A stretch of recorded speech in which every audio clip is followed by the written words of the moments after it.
Chapter 5 The Island Come True. Feeling that Peter was on his way back, the Neverland had again woke into life.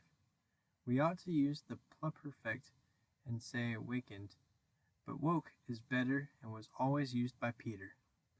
In his absence, things are usually quiet on the island. The fairies take an hour longer in the morning, the beasts attend to their young, the redskins feed heavily for 6 days and nights, and when pirates and lost boys meet, they merely bite their thumbs at each other. But with the coming of Peter, who hates lethargy, they are all under way again. If you put your ear to the ground now, you would hear the whole island seething with life. On this evening, the chief forces of the island were disposed as follows. The lost boys were out looking for Peter, the pirates were out looking for the lost boys, the redskins were out looking for the pirates, and the beasts were out looking for the redskins. They were going round and round the island, but they did not meet because all were going at the same rate. All wanted blood except the boys, who liked it as a rule, but tonight were out to greet their captain. The boys on the island vary, of course, in numbers, according as they get killed and so on, and when they seem to be growing up, which is against the rules, Peter thins them out. But at this time there were 6 of them, counting the twins as 2. Let us pretend to lie here among the sugar cane and watch them as they steal by in single file, each with his hand on his dagger.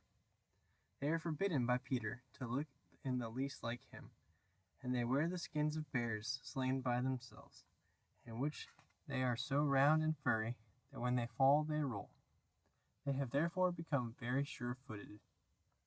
The first to pass is Toodles, not the least brave, but the most unfortunate of all that gallant band.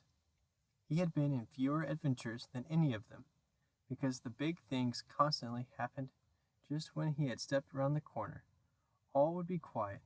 He would take the opportunity of going off to gather a few sticks for firewood, and then when he returned the others would be sweeping up the blood. This ill luck had given a gentle melancholy to his countenance, but instead of souring his nature, had sweetened it, so that he was quite the humblest of the boys. Poor kind Toodles, there is danger in the air for you tonight. Take care lest an adventure is now offered you, which, if accepted, will plunge you in deepest woe. Toodles, the fairy Tink, who is bent on mischief this night, is looking for a tool, and she thinks you the most easily tricked of the boys. Where, Tinker Bell? Would that he could hear us, but we are not really on the island, and he passes by, biting his knuckles. Next comes Nibs, the gay and debonair, followed by Slightly, who cuts whistles out of the trees and dances ecstatically to his own tunes. Slightly is the most conceited of the boys. He thinks he remembers the days before he was lost, with their manners and customs, and this had given his nose an offensive tilt. Curly is 4th. He is a pickle, and so often he had to deliver up his person, when Peter said sternly, "Stand forth the one who did this thing," that now at the command he stands forth automatically whether he has done it or no. Last come the twins, who cannot be described because we should be sure to be describing the wrong one. Peter never quite knew what twins were, and his band were not allowed to know anything he did not know, so these 2 were always vague about themselves, and did their best to give satisfaction by keeping close together in an apologetic sort of way.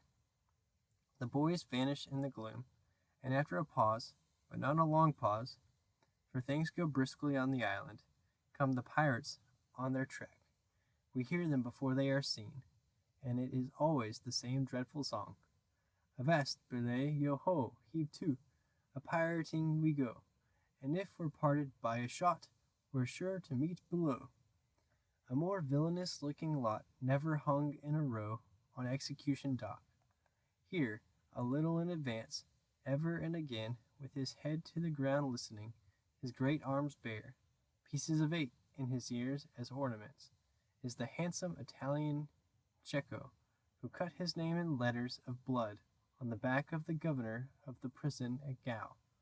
That gigantic black behind him has had many names since he dropped the one with which dusky mothers still terrify their children on the banks of the Guadalhorce. Here's Bill Jukes, every inch of him tattooed. The same Bill Jukes who got 6 dozen on the Walrus from Flint before he would drop the bag of moidores. And Cookson, said to be Black Murphy's brother, but this was never proved. And Gentleman Starkey, once an usher in a public school, and still dainty in his ways of killing. And Skylights, Morgan's Skylights.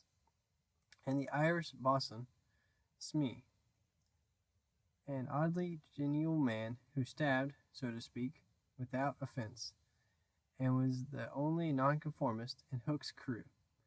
And Noodler, whose hands were fixed on backwards, and Robert Mullins, and Alf Mason, and another ruffian, long known and feared on the Spanish Main. In the midst of them, the blackest and largest jewel in that dark setting, reclined James Hook, or as he wrote himself, Jas Hook, of whom it is said he was the only man that the sea cook feared. He lay at his ease in a rough chariot drawn and propelled by his men, and instead of a right hand he had the iron hook with which ever and anon he encouraged them to increase their pace. As dogs, this terrible man treated and addressed them, and as dogs they obeyed him. In person he was cadaverous and black-avised, and his hair was dressed in long curls, which at a little distance looked like black candles, and gave a singularly threatening expression to his handsome countenance.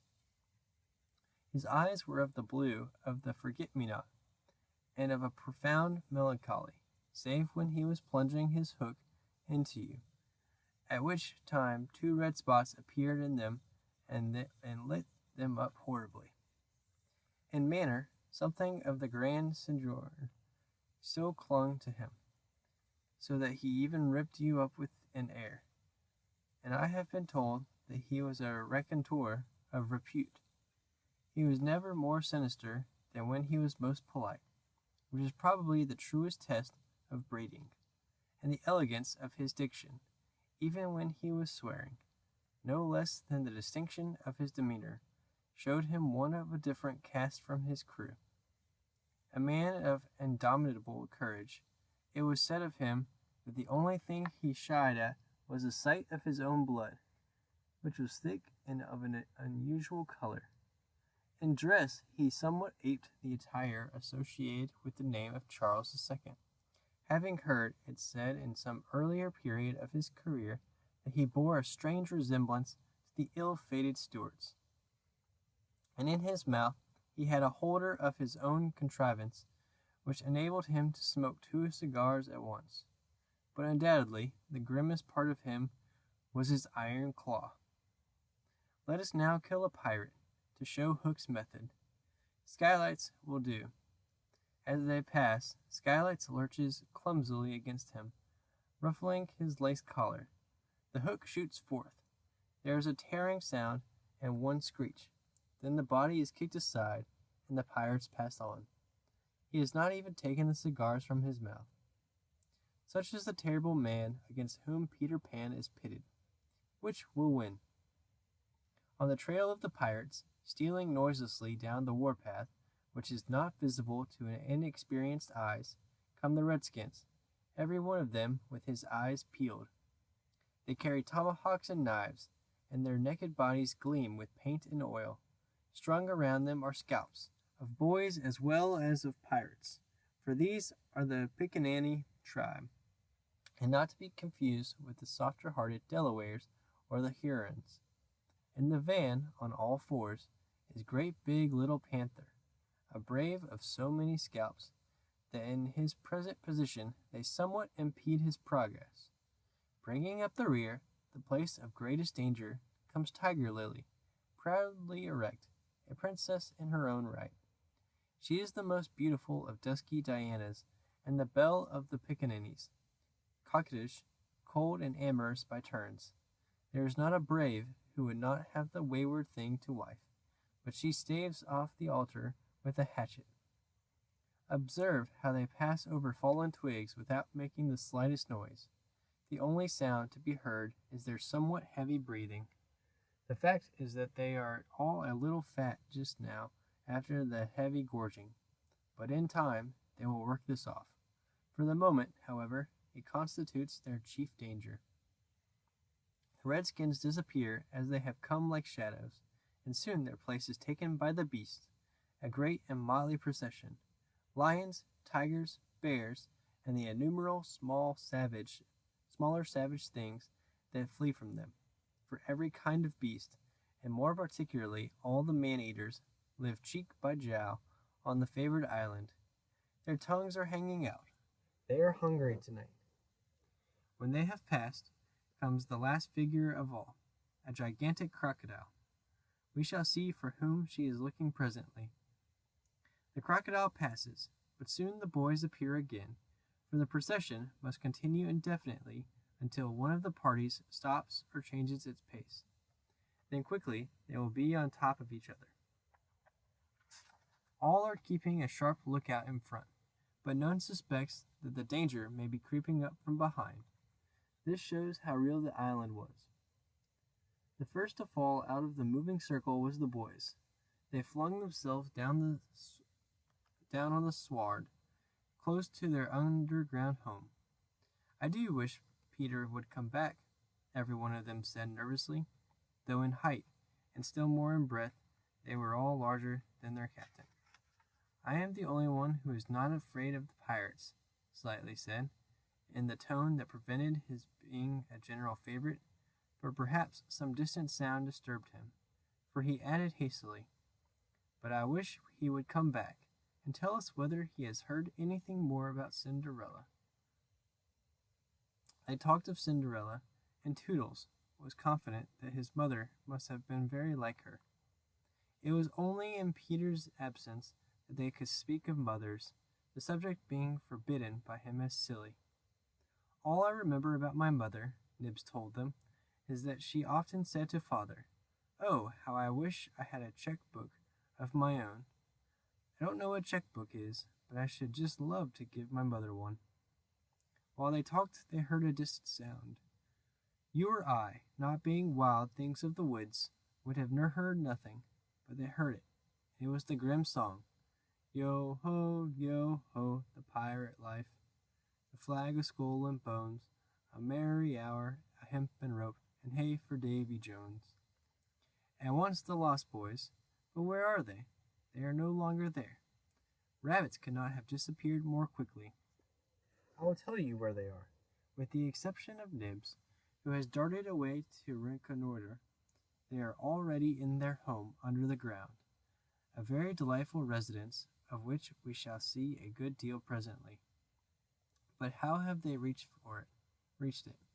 For there is no entrance to be seen, not so much as a large stone, which if rolled away would disclose the mouth of a cave.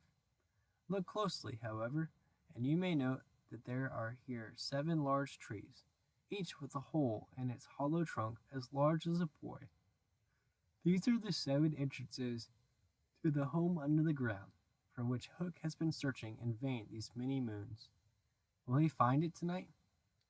As the pirates advanced, the quick eye of Starkey sighted Nibs disappearing through the wood, and at once his pistol flashed out. But an iron claw gripped his shoulder. "Captain, let go!" he cried, writhing. Now, for the first time, we hear the voice of Hook. It was a black voice. "Put back that pistol first," it said threateningly. "It was one of those boys you hate. I could have shot him dead. Aye, and the sound would have brought Tiger Lily's redskins upon us. Do you want to lose your scalp?" "Shall I after him, Captain?" asked pathetic Smee, "and tickle him with Johnny Corkscrew?" Smee had pleasant names for everything, and his cutlass was Johnny Corkscrew, because he wriggled it in the wound. One can mention many lovable traits in Smee. For instance, after killing, it was his spectacles he wiped instead of his weapon. "Johnny's a silent fellow," he reminded Hook. Not now, Smee, Hook said darkly. He is only one, and I want to mischief all the 7. Scatter and look for them. The pirates disappeared among the trees, and in a moment their captain and Smee were alone. Hook heaved a heavy sigh, and I know not why it was. Perhaps it was because of the soft beauty of the evening, but there came over him a desire to confide to his faithful boatswain the story of his life. He spoke long and earnestly, but what it was all about Smee, who was rather stupid, did not know in the least. Anon he caught the word Peter. Most of all, Hook was saying passionately, I want their Captain Peter Pan. 'Twas he cut off my arm. He brandished the hook threateningly. I've waited long to shake his hand with this. Oh, I'll tear him. And yet, said Smee, I have often heard you say that Hook was worth a score of hands, for combing the hair and other homely uses. Ay, the captain answered, if I was a mother, I would pray to have my children born with this instead of that. And he cast a look of pride upon his iron hand, and one of scorn upon the other. Then again he frowned. Peter flung my arm, he said, wincing, to a crocodile that happened to be passing by. I have often, said Smee, noticed your strange dread of crocodiles. Not of crocodiles, Hook corrected him, but of that one crocodile. He lowered his voice. It liked my arm so much, Smee, that it has followed me ever since, from sea to sea and from land to land, licking its lips for the rest of me. In a way, said Smee, it's a sort of compliment. I want no such compliments, Hook barked petulantly. I want Peter Pan, who first gave the brute its taste for me. He sat down on a large mushroom, and now there was a quiver in his voice. Smee, he said huskily, that crocodile would have had me before this, but by a lucky chance it swallowed a clock which goes tick, tick inside it, and so before it can reach me, I hear the tick and bolt. He laughed, but in a hollow way. Some day, said Smee, the clock will run down, and then he'll get you. Hook wetted his dry lips. Aye, he said, that's the fear that haunts me. Since sitting down, he had felt curiously warm. Smee, he said, this seat is hot. He jumped up. Odds bobs, hammers and tongs, I'm burning. They examined the mushroom, which was of a size and solidity unknown on the mainland. They tried to pull it up, and it came away at once in their hands, for it had no root. Stranger still, smoke began at once to ascend. The pirates looked at each other. A chimney, they both exclaimed. They had indeed discovered the chimney of the home under the ground. It was the custom of the boys to stop it with a mushroom when enemies were in the neighborhood. Not only smoke came out of it, there came also children's voices, for so safe did the boys feel in their hiding place that they were gaily chattering. The pirates listened grimly, and then replaced the mushroom. They looked around them and noted the holes in the 7 trees. Did you hear them say Peter Pan's from home? Smee whispered, fidgeting with Johnny Corkscrew. Hook nodded. He stood for a long time lost in thought, and at last a curdling smile lit up his swarthy face. Smee had been waiting for it. Unrip your plan, Captain, he cried eagerly. To return to the ship, Hook replied slowly through his teeth, and cook a large rich cake of a jolly thickness with drained sugar on it. There can be but one room below, for there is but one chimney. The silly moles had not the sense to see that they did not need a door apiece. That shows they have no mother. We will leave the cake on the shore of the mermaid's lagoon. These boys are always swimming about there, playing with the mermaids. They will find the cake and they will gobble it up, because having no mother, they don't know how dangerous it is to eat rich damp cake. He burst into laughter, not hollow laughter now, but honest laughter. Aha! They will die. Smee had listened with growing admiration. It's the wickedest, prettiest policy ever I heard of, he cried, and in their exultation they danced and sang. Avast, belay, when I appear, by fear they're overtook. Knots left upon your bones when you have shaken claws with hook. They began the verse, but they never finished it, for another sound broke in and stilled them. It was at first such a tiny sound that a leaf might have fallen on it and smothered it. But as it came nearer, it was more distinct. Tick, tick, tick, tick. Hook stood shuddering, 1 foot in the air. The crocodile, he gasped, and bounded away, followed by his bosun. It was indeed the crocodile. It had passed the redskins, who were now on the trail of the other pirates. It oozed on after Hook. Once more the boys emerged into the open, but the dangers of the night were not yet over. For presently Nibs rushed breathless into their midst, pursued by a pack of wolves. The tongues of the pursuers were hanging out. The baying of them was horrible. Save me, cried Nibs, falling on the ground. But what can we do? What can we do?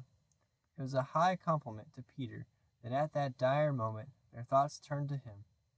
What would Peter do? They cried simultaneously. Almost in the same breath they cried. Peter would look at them through his legs. And then, let us do what Peter would do. It is quite the most successful way of defying wolves, and as one boy they bent and looked through their legs.